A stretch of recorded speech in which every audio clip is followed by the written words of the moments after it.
Sharon and I were both Midwestern kids who had never really seen the West and the national parks in the West. And we had always wanted to travel and explore the West. So in the second year that we were married, we had a summer in which we could possibly head west and stay in restaurants, stay in motels and eat in restaurants and be out maybe 2 weeks. Or an alternative would be that we could camp and stay the whole summer. And we opted to spend the summer. And we essentially fell in love with the national parks and the wildlife that we found in the national parks. We had never seen this. We were just exhilarated by our experience. And we resolved that we wanted to keep doing this. And we did keep doing it. In fact, in a couple of years, we had children, 3 children in 31 months, and we never stopped spending our summers in the parks. In fact, there were times, I think it was 8 summers during their elementary school years and into their junior high years, in which we spent the whole summer in the parks, chiefly the parks of the West and Alaska and the Canadian Rockies. And we would invariably find animals, and our interest was not really photography. Our interest was just exploring and hiking and having a good time with one another and in that magnificent settings. But our images began to get better and better, and we became more and more interested in photography as our images improved.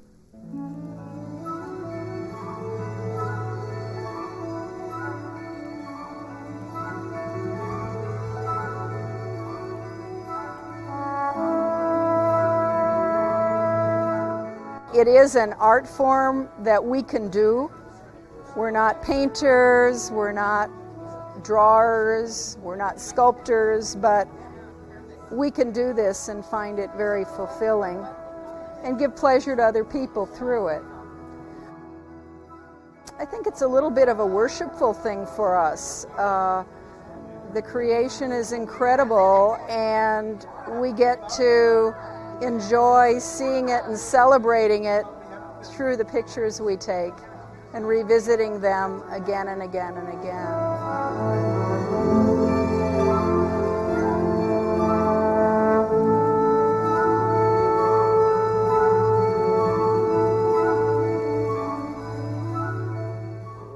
I think that the animal that I love to photograph most is the bear. And I can become very, very excited when a bear is present. We've only been charged on one occasion. We were in the Canadian Rockies, and there were a number of other photographers present on the highway between Banff and Jasper, and we saw some cars stopped, and we got out hoping that this was a bear is the reason people were stopping. And sure enough, it was a big, beautiful, grizzled grizzly, a kind of a bear that we don't see except in the Canadian Rockies, where it's a bluish-gray coat, very, very regal.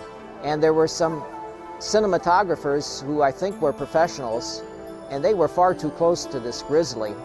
I had set up the tripod and had a big lens on the bear, and then the bear charged.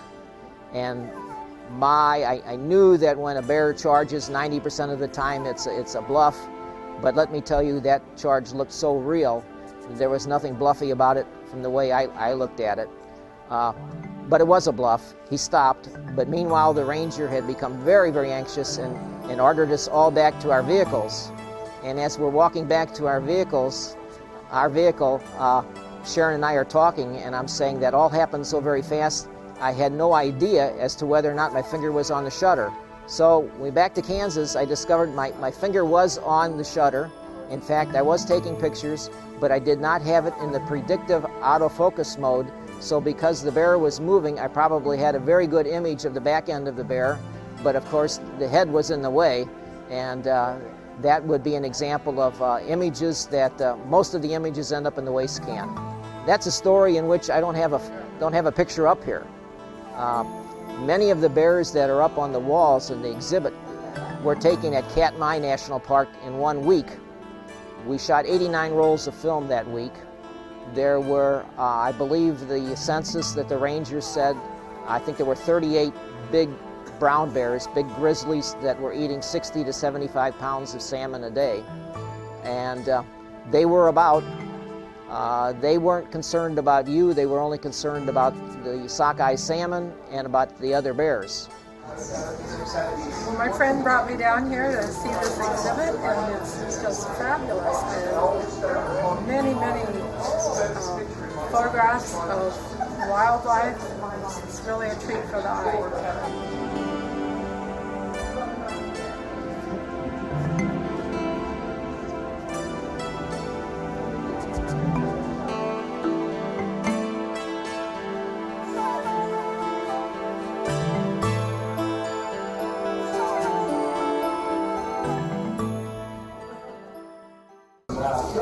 I've known Larry and Sharon for several years through the Nature Photography organization that he is the president of, and I have always been impressed by his work. I had no idea it was as extensive and wonderful as this, to go from, like having maybe 25 or 30 really nice prints to having, I don't know how many there are here, but hundreds, and they are marvelous, all the way from little squirrels all the way up to bears catching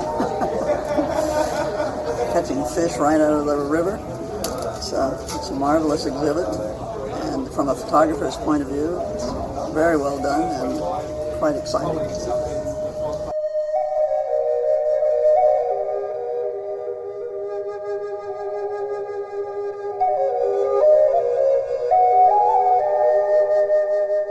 I think one thing we've learned is to be very opportunistic. Sometimes we've been heading off to see something and we've gone around something else we came across because we were on our way to a goal, and we got to the goal and it really wasn't there. And meanwhile, we'd missed out on a beautiful butterfly or a moose or a turtle that was very interesting. And I think there's kind of a life lesson there too. It's not only the goal you're heading for, but what you see along the way that's worth paying attention to. Our country is richly blessed with so many natural places, with national parks, with wildlife refuges, which are some of our favorite places, even though they don't get high visitation. It's a constant battle to keep these places from being violated or their ecology from being damaged, but this is a treasure that people all over the world envy. We've met so many people from other nations who come here because of special places here, special animals here, people who get the same joy we do, and they have to travel halfway around the world to do it, not just go a few miles or a few hundred miles. We had occasion in which we were able to get our first professional lens, a Canon 300 2.8, and when we saw the images that lens produced after a trip to the Everglades, we essentially threw all of our previous images away and started over. And since then, we've been able to really go at the wildlife photography on a semi-serious basis.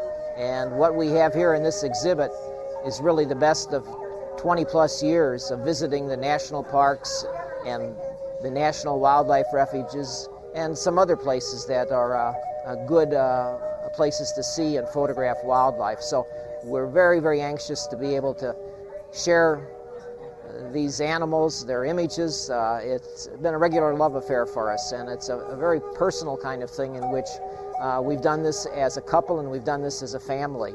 So it's a very rich thing for us that normally these images sit in our garage in some special shelving that we've constructed for this, but it's so nice to be able to bring them out and have them hanging on walls and seeing people smile and enjoy seeing the images.